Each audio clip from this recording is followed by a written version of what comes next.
क्यों पशेमा हो अगर वादा वफा का ना हो सका। क्यों पशेमा हो अगर वादा वफा का ना हो सका। कहीं वादे भी निभाने के लिए होते हैं। नमस्कार, स्वागत है आपका खबर भारत 360। मैं हूं आपके साथ ईसा अहमद। आज हम बात करेंगे मध्य प्रदेश की। मध्य प्रदेश में होने वाले उस दंगल की जिसका सिर्फ मध्य प्रदेश को ही नहीं बल्कि पूरे हिंदुस्तान को इंतजार है।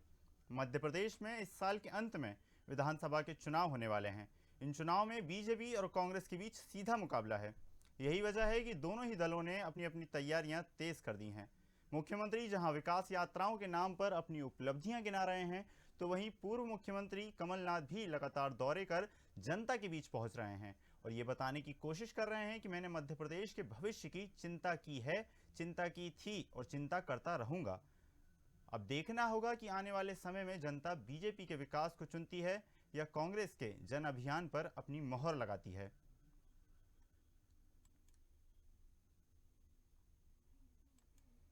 मध्य प्रदेश के मुख्यमंत्री शिवराज सिंह चौहान ने रविवार को 5 रथों को हरी झंडी दिखाकर प्रदेश में विकास यात्रा की शुरुआत की। इस दौरान सीएम शिवराज सिंह चौहान ने कार्यक्रम में जनता को संबोधित करते हुए कहा कि संत रविदास जी की जयंती के दिन विकास यात्रा प्रारंभ हो रही है। यह विकास यात्रा के दौरान विकास कार्यों का लोकार्पण एवं शिलान्यास होगा और स्वीकृति पत्र प्रदान किए जाएंगे। किसी हितग्राही का नाम छूट गया हो तो उसके नाम जोड़े जाएंगे। भिंड जिले से शुरू हुई शिवराज सिंह चौहान की विकास यात्रा मध्य प्रदेश में इसी साल होने वाले विधानसभा चुनाव 2021, 2022, 23 और आज तक के जितने विधानसभा चुनाव हैं सबका रिकॉर्ड तोड़ने वाली है। 21 दिनों में 230 विधानसभा सीटों को कवर करने वाली ये यात्रा हर जिले में यात्रा में शामिल होंगे शिवराज सिंह चौहान। खुद मुख्यमंत्री शिवराज सिंह चौहान झंडा लेकर यात्रा के आगे बढ़ते नजर आएंगे। सीएम शिवराज सिंह चौहान ने कहा है कि जिंदगी बदलने का अभियान है ये। पूरे प्रदेश में यात्राएं शुरू हो रही हैं। लोगों की जिंदगी सुरक्षित करने के लिए बीमा योजनाओं के फॉर्म भरवाए जाएंगे। सीएम ने कहा, विकास की दौड़ में पीछे रह गए लोगों के जीवन में बेहतरी लाने के लिए कोई कसर नहीं छोड़ी जाएगी।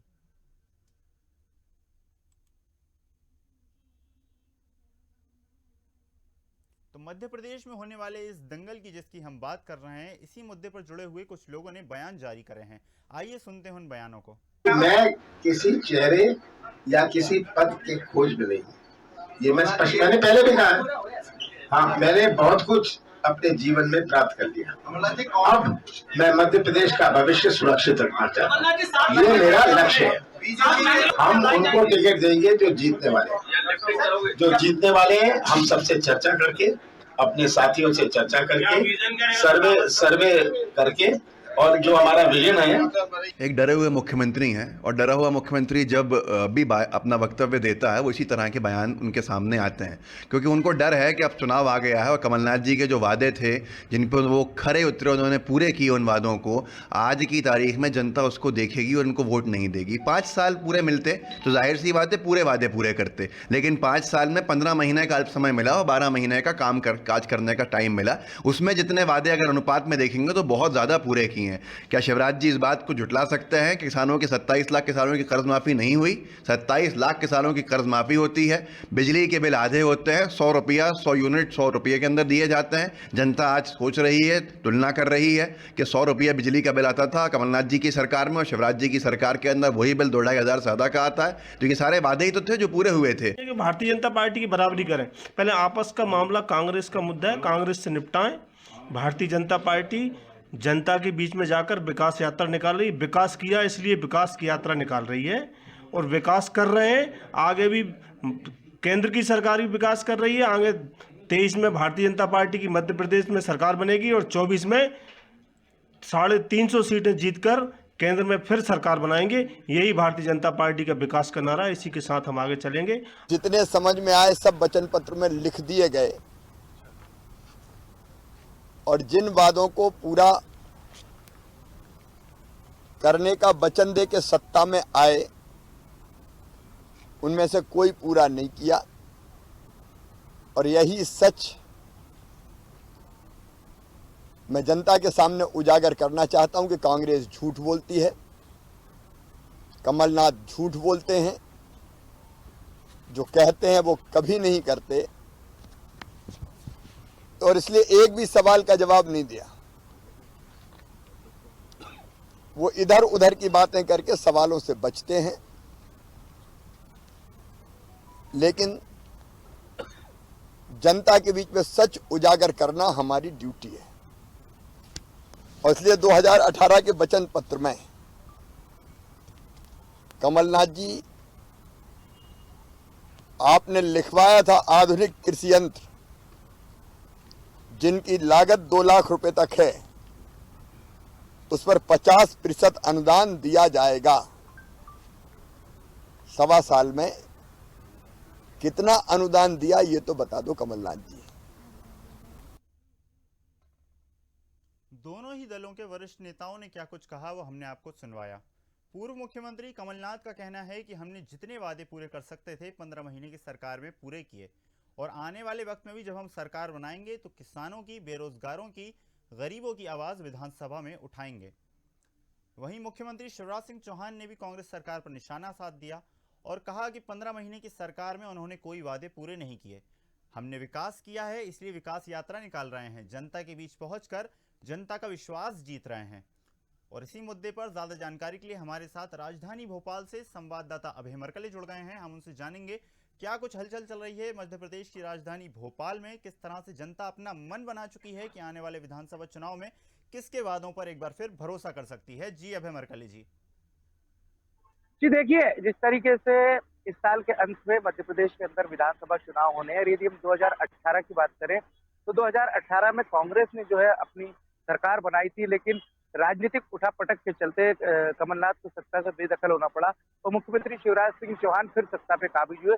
तभी से ये तय हो गया था कि जो आने वाला विधानसभा चुनाव होगा वो काफी घमासान भरा होगा, काफी इसमें जो है चुनौती रहेगी दोनों ही दलों के लिए, क्योंकि सत्ता से बेदखल होने के बाद कांग्रेस अपनी अंदरूनी रणनीति पर लगातार काम कर रही थी और अब वो खुलकर मैदान में आ गई हुई। चाहे वो कमलनाथ जो कि अपने अकेले के दम पर पूरे मध्य प्रदेश के दौरे कर रहे हैं और लगातार बीजेपी सरकार पर निशाना साध रहे हैं और आरोप लगा रहे हैं कि हर वर्ग बीजेपी के शासन में जो है हताश है, निराश है, और जिसका परिणाम जो है वो विधानसभा चुनाव में देखने को मिलेगा।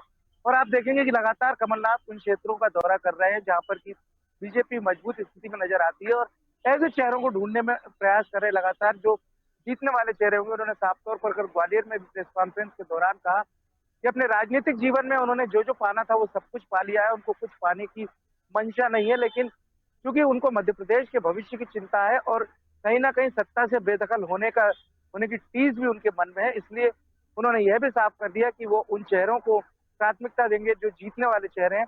तो ये स्पष्ट है कि कमलनाथ अपनी पूरी ताकत झोंक चुके हैं। वहीं अगर बीजेपी की बात की जाए तो मध्य प्रदेश में मुख्यमंत्री शिवराज सिंह चौहान लगातार जो है योजनाओं की झड़ियां मध्य प्रदेश में लगा रहे हैं, हर वर्ग को कुछ न कुछ सौगात के रूप में दे रहे हैं। और जहां तक बात की जाए इंफ्रास्ट्रक्चर की, इस पर भी खास छोटी छोटी बातों को गंभीरता से लेकर की जा रही है, समय रहते दुरुस्त कर दिया जाए ताकि विधानसभा चुनाव में बीजेपी एक बार फिर जीत। अभय जी, जैसा कि हम जानते हैं कि 2018 में पहली बार शिवराज सिंह चौहान सरकार बनाने गए और उनकी कुर्सी डगमगा सी गई और कह लीजिए कांग्रेस ने एक बार फिर सरकार बनाई मध्य प्रदेश में एक बहुत बड़े वनवास के बाद। अगर 2018 की बात की जाए तो उससे पहले तक कमलनाथ मध्य प्रदेश की राजनीति में सक्रिय नहीं रहते थे, लेकिन 2018 में कांग्रेस की सरकार बनी, उसके बाद कमलनाथ सक्रिय हुए, उसके बाद सरकार गिर गई, लेकिन उसके बाद से आज तक लगातार मध्य प्रदेश में कमलनाथ सक्रिय थे। तो ये बयानबाजी भी इसे हम कह सकते हैं कि कमलनाथ ने ऐसा कहा कि अब किसी प्रकार की मेरी मंशा नहीं रह गई है राजनीति से, लेकिन उससे भी ज्यादा मैं जरूरी समझता हूं कि 2018 में जो सरकार गिर गई थी उसको दोबारा बनाना कमलनाथ के लिए कहीं ना कहीं बहुत ज्यादा जरूरी है, क्योंकि बड़े नेताओं की साख लग चुकी है इस विधानसभा चुनाव में। क्या कुछ कहना चाहेंगे इस पे?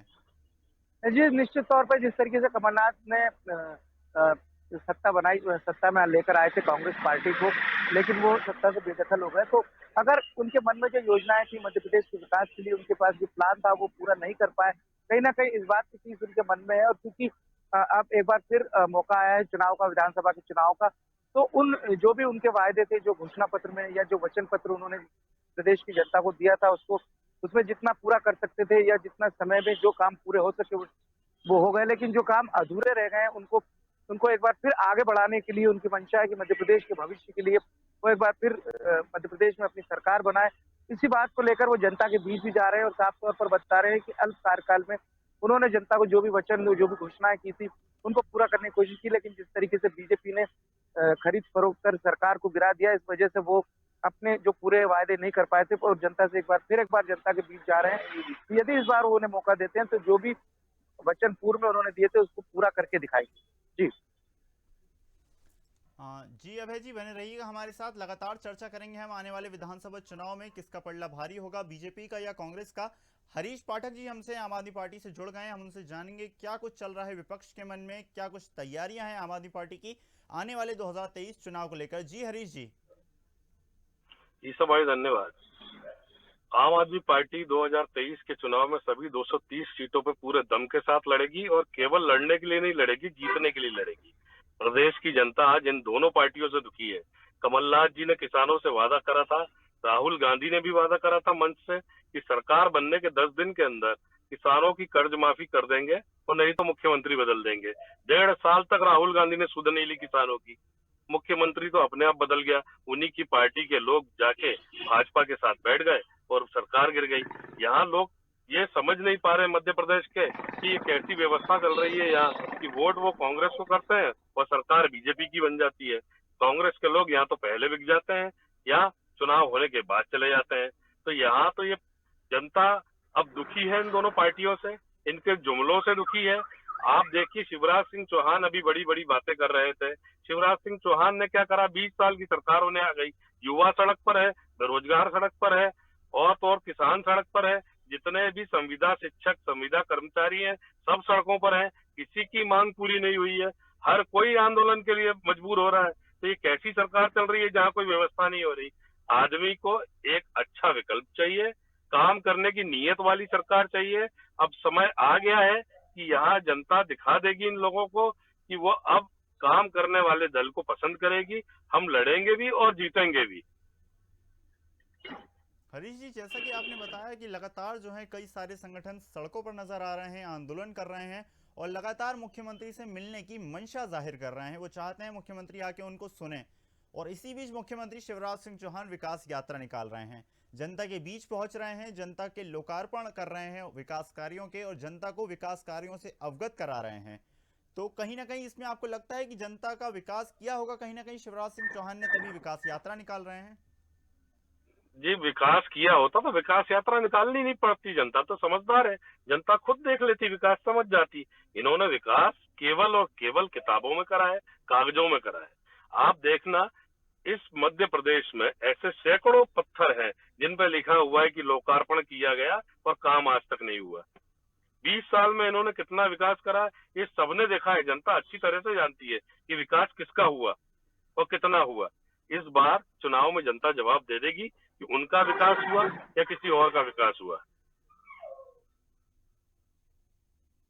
हरीश जी, जब जब मुख्यमंत्री शिवराज सिंह चौहान से या उनके मंत्रियों से या उनके प्रवक्ताओं से सवाल पूछा जाता है कि आपने विकास नहीं किया या विकास कार्य अधूरे छोड़ दिए, तो उनका जवाब ये होता है कि जब हमने विकास नहीं किया तो जनता हम पे बार बार भरोसा क्यों करती है, मध्य प्रदेश की जनता हर चुनाव में इतना प्यार क्यों देती है। आखिर इसका क्या जवाब होगा?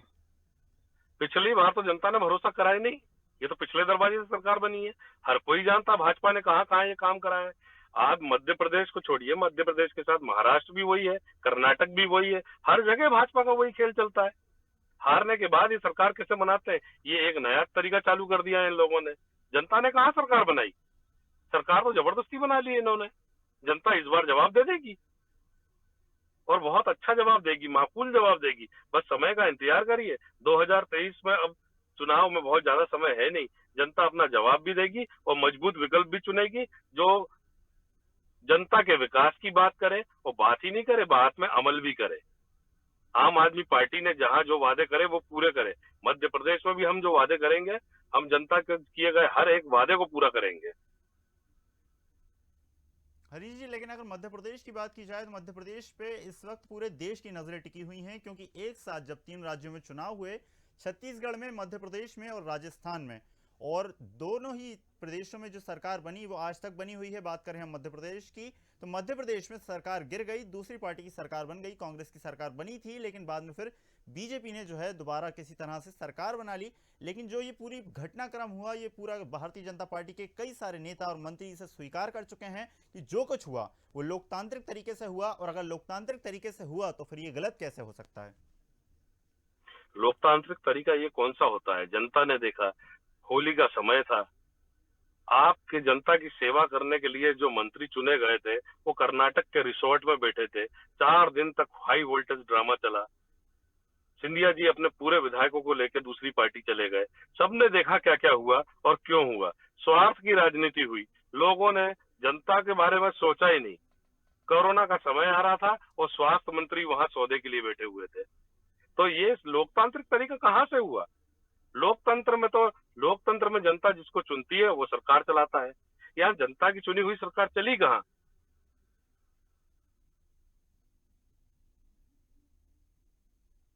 ईसा भाई, ये ऐसा लोकतंत्र तो मैंने पहली बार। भारतीय राजनीति की तो क्या लगता है आपको, आने वाले भविष्य में भी अगर कोई पार्टी सरकार बनाती है और अगर कोई दल ये दावा करता है कि वो इस तरह से सरकार बना सकता है, या संदेह है कि वो दल इस प्रकार से दोबारा सरकार बना सकता है, तो ये तो भारतीय राजनीति के लिए एक रिवॉल्यूशन हो जाएगा कि वो पार्टी तो फिर जब चाहेगी तब सरकार बना सकती है, जहां की चाहे वहां की सरकार गिरा सकती है।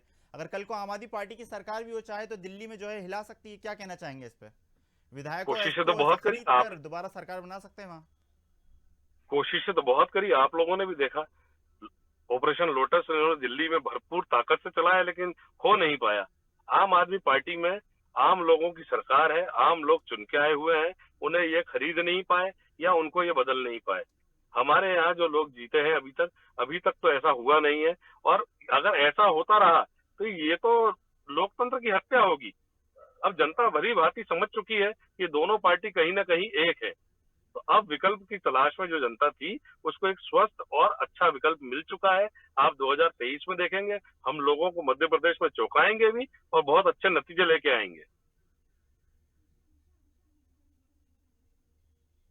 हरीश जी बने रहिएगा हमारे साथ कांग्रेस पार्टी से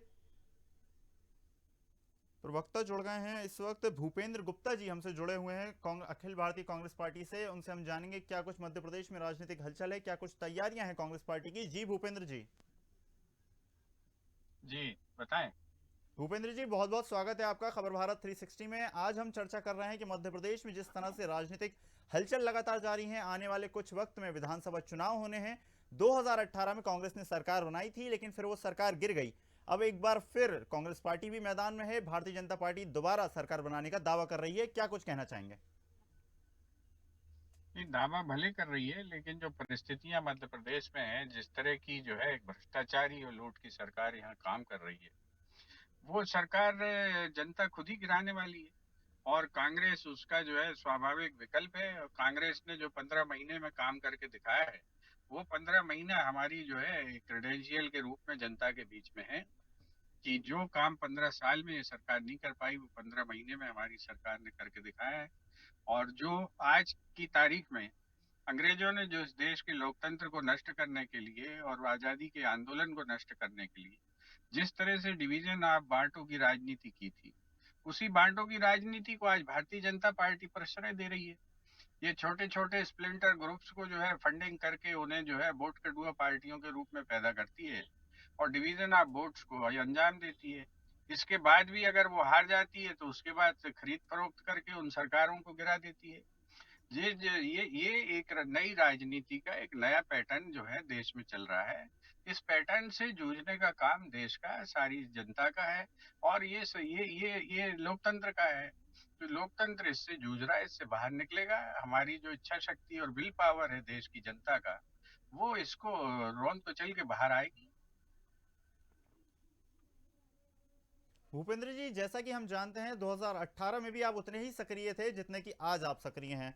तो बेशक आप उस वक्त क्या हाल थे उनसे वाकिफ हैं कि लगातार जो है सरकार बनने के बाद भी, कांग्रेस की सरकार बन गई थी मध्य प्रदेश में, लेकिन भारतीय जनता पार्टी के नेता और कई सारे प्रवक्ता लगातार दावा कर रहे थे कि यह सरकार अपने ही बोझ से गिरेगी, विधायकों के मंगले पुत नहीं पाएंगे, उससे पहले ये सरकार गिर जाएगी। आपको सारी बातें याद होंगी। और कह लीजिए कांग्रेस अपने ही बल से कहीं ना कहीं गिरी जब सिंधिया जी ने कांग्रेस का दामन छोड़ के भारतीय जनता पार्टी को ज्वाइन कर लिया। तो क्या कुछ ये दोबारा हो सकता है, ऐसा ही कुछ? देखिए, जिस देश में किसान, जिस देश में विद्यार्थी, जिस देश में मजदूर अपना स्वाभिमान नहीं बेचता, वहां पर महाराजे लोग भी अपना स्वाभिमान और अपना आत्मसम्मान बेच देते हैं। अब बेच देते हैं तो इसके लिए कोई व्यक्ति जो है कहाँ तक किसको रोक लेगा। ये देश जो है आज 135 करोड़ लोगों का देश है। इसमें लोभी, लालची और सब तरह के लोग हैं। तो लोभी और लालची चले गए, ये एक परिस्थिति थी। पहले लोग कुछ इथिक्स में विश्वास करते थे, ये अनइथिकल एक एक्सरसाइज शुरू हुई, और अकेले मध्य प्रदेश में तो शुरू हुई नहीं, ये तो हर राज्य में उन्होंने कोशिश की। अभी हमारे जो है मित्र जो बोल रहे थे आप पार्टी की तरफ से, वो भी बता रहे हैं कि वहां पर भी कोशिश हुई। ये सब सारे राज्यों में उन्होंने ये कोशिश की, और जब सारे राज्यों में ये कोशिश की तो ये तो एक कहना चाहिए मिशन में वो सरकारें गिराने और उठाने का काम कर रहे हैं। तो ये तो निरंतर जो है लोकतंत्र का नुकसान है। लोकतंत्र को नष्ट करने के लिए भारतीय जनता पार्टी उसकी कीमत पर सत्ता में आना चाहती है। तो जब ये सत्ता इस तरीके से आना चाहती है, लोकतांत्रिक जो उनका क्या होगा, ये विचार देश को करना है। आज राहुल गांधी ने पूरे देश में घूमकर एक जनमत तैयार किया है कि देश समस्याएं क्या है, वो वास्तविक समस्याएं देश के सामने आई हैं। आज आप देखें कि देश में जो लोग कल तक कह रहे थे कि वो राष्ट्र निर्माण सिखाते हैं, वो चरित्र निर्माण और व्यक्ति निर्माण की बात करते हैं, आज वो जो है जातियों को विग्रह और जातियों को एक दूसरी जातियों से लड़ाने के बयान दे रहे हैं। जो लोग पिछले 50 साल से आंदोलन चलाकर देश को गुमराह कर रहे थे कि गौ माता और गौ मांस के नाम पर मॉब लिंचिंग जैसी जो कहना चाहिए क्रूरतम घटनाओं और बर्बर घटनाओं को समर्थन दे रहे थे, आज वो खुद ही कह रहे हैं कि जो है अगर गौ मांस खाने वालों को हम वापस जो है हिंदू समाज में जोड़ लेंगे। ये परिस्थितियां देश में पैदा कैसे हो रही हैं? ये परिस्थितियां क्या ये संस्कृति को बचाना है? क्या ये भारतीय संस्कृति को जो है हाथ लगाना है? क्या यह भारतीय संस्कृति की संरचना लोग अपने मन से खुद ही कर रहे हैं? खुद ही रामायण लिख रहे हैं नए तरीके से, खुद ही जो है सारे हमारी संस्कृति के दायरे बना रहे हैं। ये परिस्थितियां देश में जो पैदा हुई हैं कि आपकी जो वास्तविक समस्या है भूख, आपकी जो वास्तविक समस्या है रोजगार, आपकी जो वास्तविक समस्या है महंगाई, गरीबी, उन सारी समस्याओं को दरकिनार करके आपको ऐसे मुद्दों में रोज उलझाया जा रहा है। और उसमें बहुत सारे लोग सहयोगी हैं, बहुत सारे लोग हैं जो चाहते हैं कि साहब जो है लक्ष्मी जी की तस्वीर छपे नोटों के ऊपर। ऐसे लोग भी हैं इस देश में। तो ये जो है ये एक दूसरे की मदद करके, और जो कहना चाहिए व्यवस्था का निर्माण करने वाली पार्टियां हैं, जिन्होंने देश निर्माण का काम किया है, उन पार्टियों की टांग खींचने का काम करता है, एक आगे से एक पीछे से। जी भूपेंद्र जी बने रहिएगा हमारे साथ, लगातार चर्चा करते रहेंगे आपसे। हमारे साथ राधे श्याम विश्वकर्मा जी जुड़ गए हैं अखिल भारतीय जनता पार्टी से। हम उनसे जानेंगे भारतीय जनता पार्टी के मन में चल रहा है। लगातार विकास यात्रा की शुरुआत कर चुकी है भारतीय जनता पार्टी, और एक बार फिर मैदान में नजर आ रहे हैं मुख्यमंत्री शिवराज सिंह चौहान। सरकार बनी हुई है शिवराज सिंह चौहान की, लेकिन एक बार फिर उतनी ही मेहनत से दोबारा सरकार बनाने की कोशिश कर रहे हैं शिवराज सिंह चौहान। तो ये क्या आने वाली परिस्थितियों का, या कह लीजिए कांग्रेस पार्टी जो लगातार सक्रिय है उसका भय है, या फिर एक बार फिर चुनाव की तैयारियां हैं महज? क्या कुछ कहना चाहेंगे राधेश्याम जी?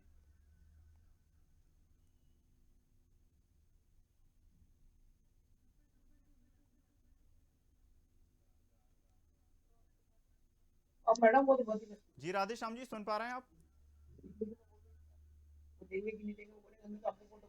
हेलो जी राधेश्याम जी सुन पा रहे हैं आप?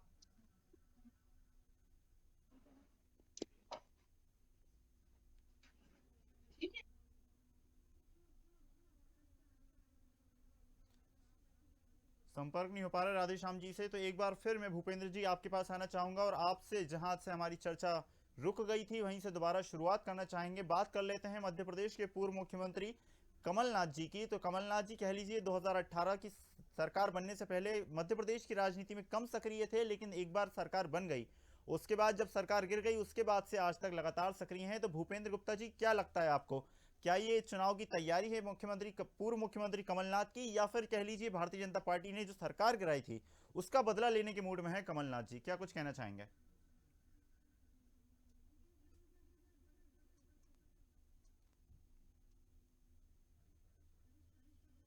संपर्क नहीं हो पा रहा है भूपेंद्र जी से। तो हरीश पाठक जी आपके पास दोबारा आना चाहूंगा और जानना चाहूंगा आपसे जिस तरह से जैसे भूपेंद्र गुप्ता जी बता रहे थे और जैसा कि हमने भी आपके साथ चर्चा की कि मध्य प्रदेश में सरकार जो थी वो गिर गई, तो ये जो नया एक रिवॉल्यूशन आया है भारतीय राजनीति में कि पैसों के दम पे या कह लीजिए साठ गांठ के बाद किसी भी तरह से सरकार बनाई जा सकती है, और ये भारतीय राजनीति के लिए बेहद खतरनाक है, ऐसा कहना था भूपेंद्र गुप्ता जी का। क्या कुछ कहना चाहेंगे आप इस पे? रिवॉल्यूशन तो मत बोलिए, रिवॉल्यूशन अच्छी चीजों के लिए होता है। ये षड्यंत्र था, ये गंदी राजनीति थी जो इस तरह से सरकार गिराई गई। ये काला अध्याय था राजनीति का, कलंक था मध्य प्रदेश के लिए, तो इसको रिवॉल्यूशन मत बोलिए। बाकी रही बात की सरकार जो इनने बनाई उसके बाद से आज कितना टाइम हो गया, 5 साल पूरे होने आ गए सरकार के। 1.5 साल पहले कांग्रेस, उसके बाद भाजपा। इन 5 सालों में मध्य प्रदेश ने सब कुछ खोया है, मिला कुछ नहीं है। हर आदमी जानता है कि मध्य प्रदेश कितने बुरे दौर से गुजर रहा है। शिवराज सिंह चौहान कितने ही दावे कर लें कि उन्होंने क्या करा क्या नहीं करा, हजारों हजार घोषणाएं हैं शिवराज सिंह चौहान जी की, जिनमें से कुछ पूरा नहीं हुआ है। घोषणा करने में माहिर है मुख्यमंत्री जी। आज युवा आते हैं तो युवाओं को मार के खदेड़ के शहर के बाहर कर दिया जाता है। संविदा शिक्षक जाते हैं, उनके साथ दुर्व्यवहार होता है। किसी की कोई सुनवाई नहीं है, हर आदमी सड़क पर है, हर आदमी आंदोलन करता नजर आ रहा है। तो इससे समझ में आ जाता है कि मध्य प्रदेश किस दौर में जा रहा है, किस तरफ जा रहा है। बर्बादी के रास्ते पर है प्रदेश।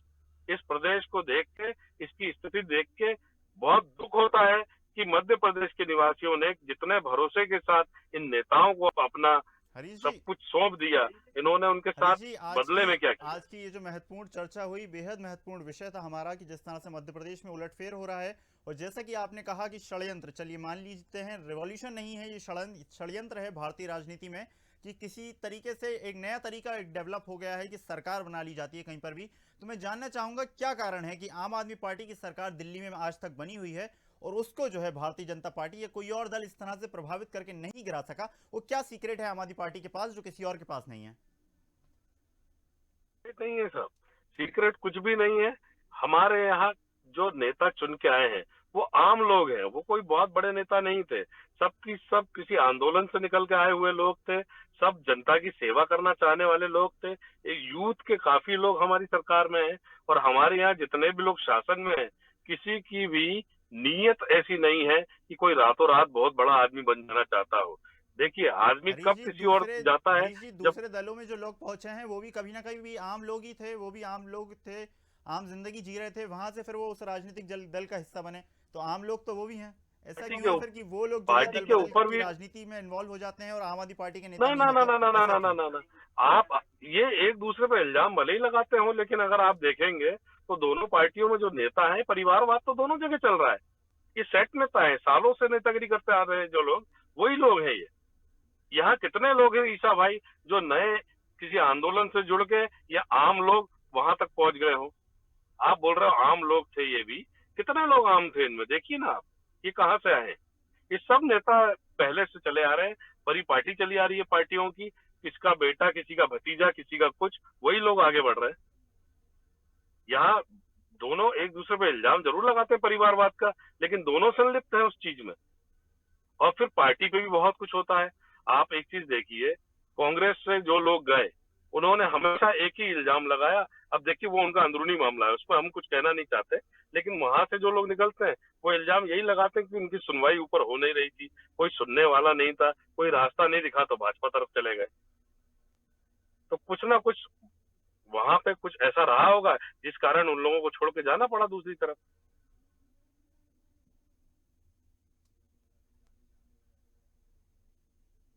तो हरीश जी, अगर हम इस बात को मान के चलें, अगर मध्य प्रदेश में कह लीजिए आम आदमी पार्टी की सरकार बनती है तो उसे कोई राजनीतिक दल नहीं गिरा पाएगा, ये कहना चाहते हैं आप? बिल्कुल नहीं गिरा पाएगा। आजमा के देख ले, आज तक कई कोशिशें हुई हैं, दिल्ली में भी कई कोशिशें हुई हैं, आपने देखा। मध्य प्रदेश में हम लड़ेंगे और एक स्थिर और अच्छी सरकार भी लोगों को देंगे। जी बहुत बहुत धन्यवाद हरीश पाठक जी, हमसे इस चर्चा के लिए जुड़ने के लिए, और भूपेंद्र गुप्ता जी का भी बहुत बहुत धन्यवाद इतने अच्छे से, इतनी संयम पूर्वक अपनी बात को रखने के लिए। तो हम बात कर रहे थे मध्य प्रदेश में होने वाले उस दंगल की जिसकी ना सिर्फ मध्य प्रदेश को इंतजार है बल्कि पूरे देश में जिसका इंतजार है, 2018 में कांग्रेस की सरकार बन गई थी, लेकिन जैसा भारतीय जनता पार्टी के नेताओं का दावा था कि ये जो है सरकार कभी भी गिर सकती है, ये सरकार अपने ही वजन से गिर सकती है, और कह लीजिए वैसा ही कुछ राजनीतिक उलटफेर हुआ कि कांग्रेस के इतने बड़े दिग्गज नेता ज्योतिरादित्य सिंधिया ने कांग्रेस का दामन छोड़ के भारतीय जनता पार्टी को ज्वाइन कर लिया और उसके बाद कांग्रेस की सरकार गिर गई।